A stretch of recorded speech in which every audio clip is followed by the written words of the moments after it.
If you love movies and movie discussions, you've come to the right place. Who am I, you ask? I am the Wiz, and I'm here to review the 1984 sci-fi film Star Trek III: The Search for Spock, starring William Shatner, DeForest Kelley, James Doohan, Nichelle Nichols, and Christopher Lloyd, directed by Leonard Nimoy. The way that the third film usually goes in a film series, whether it's a trilogy or whether it's a film series in its total, I think it really shows whether the series has staying power. You look at a bunch of a trilogy of films where the third movie is not great. The Matrix, for example. I think one that a lot of people would agree with, The Godfather.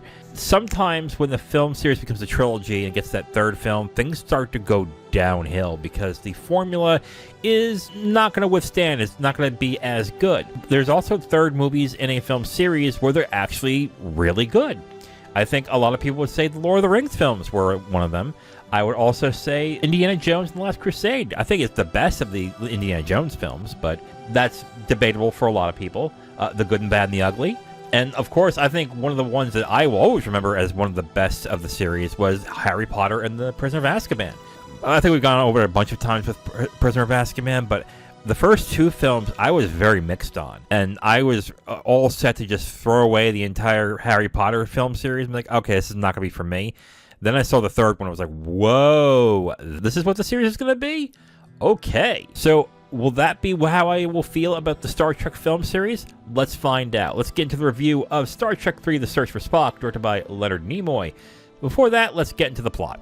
Admiral James T. Kirk, played by, of course, William Shatner, has defeated his arch-nemesis, but at a great cost. His friend Spock has apparently been killed, the USS Enterprise is being decommissioned, and Starship physician Leonard Bones McCoy, played by DeForest Kelley, has gotten ill. McCoy's odd behavior is evidence he's harboring Spock's Katra, or his animating spirit, and Kirk seeks to take the Enterprise back to the Genesis planet and find his friend. Rebuffed, Kirk takes dramatic action that results in war with deadly Klingons. So the first thing I want to talk about when it comes to Star Trek III is that this actually surprisingly moves at a very quick clip. This is about an hour and 45 minutes. I believe the last movie was about 2+ hours, and the first movie just felt like 5 hours, and you felt every minute of it. I know it was about 2 hours long, so I'm just being sarcastic. This actually was fairly entertaining, but it was also very quick. It really went at a good pace that I was very surprised by. The film did not last very long, but it didn't really feel slight either.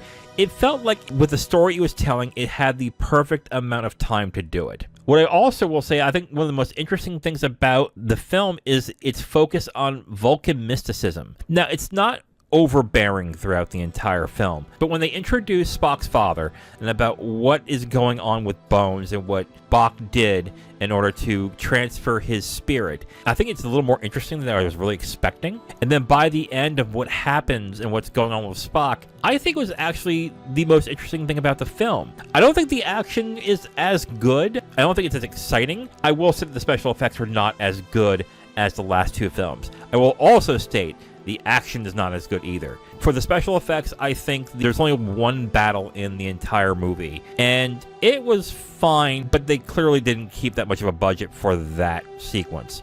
It is, I think, about a minute long, and it's not bad. It's fine. It doesn't compare to the first movie, and I think the second movie, which was a step down the special effects-wise in the first, I thought was good, but the third one, they clearly didn't put enough money into that. But what I will say is that the hand-to-hand combat at the end of the movie is laughably bad. It is laughably bad. But again, it's not there for that long, so I'm okay with it. So I'm like, all right, that's fine, whatever. One element of the movie that is a huge step down from Star Trek II to Star Trek III is who they got to play Savak. So apparently there was a contract problem with Kirstie Alley and they couldn't get it settled. So they hired an actress named Robin Curtis. And I have got to tell you, she is not good as Savak. I think she is a huge step down from Kirstie Alley. I think that there is a challenge to playing a Vulcan because they have to be very stone-faced, but they also have to emote somewhat, but very subtly, in order to actually make you empathize and to root for and want to watch what they do.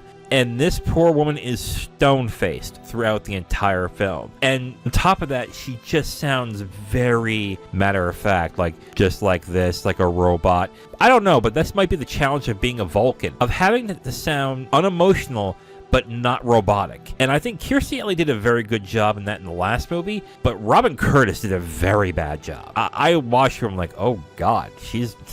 I don't think she's comfortable in this at all. I think with that character specifically, that was a huge step down from the second movie. And here are the footnotes for Star Trek III: The Search for Spock. After 3 films, I feel like I like Star Trek more than I like Star Wars. I know, this is after 3 films, and the first one I was not a fan of, but I actually really like the next 2. I really like Wrath of Khan, and I like this one as well, but I am actually interested in seeing how this is moving forward. That is never something I really felt with Star Wars. I always felt like I kind of had to, because Star Wars was always in the zeitgeist when it came out.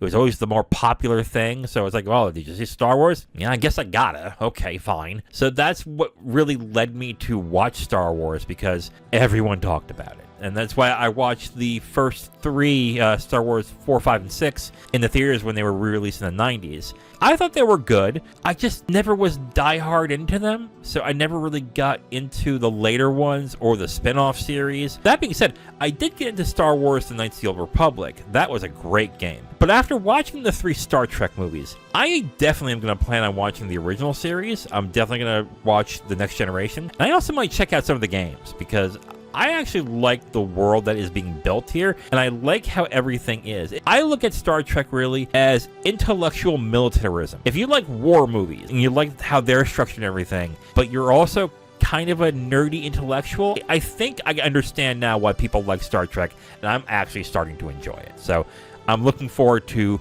watching more, and probably watching some of the TV series as well. So overall, I am going to recommend Star Trek III: The Search for Spock. I think this is a good movie. It is not as good as 2, but it's nowhere near as bad as 1. There's 2 things that I think it's a step back from 2. The special effects and fighting, which, okay, not that big of a deal, and who played Savak, which was a huge step down from the second one. Other than that, though, I think the story is good. It goes through a nice clip, and I like the interesting things they show about Vulcan mysticism. But overall, the story is good, and it's going to go into a continued pace for the voyage home. But I think what the film does best is it makes me look forward to the next film, and hopefully the next film will do the same thing. So overall, I do recommend Star Trek III: The Search for Spock. It is on Paramount Plus if you want to check it out on streaming. Now, if you want my full review on this movie, you can go to my website at IamTheWiz.com. You'll have my full written review right on the site, along with a link to the video that has this review that you've just listened to. Thank you for listening to this review. If you want to know what we're reviewing in the next couple of days, you can look on the screen right now to see what's coming up next. If you like what you heard, go ahead and leave a like on this video.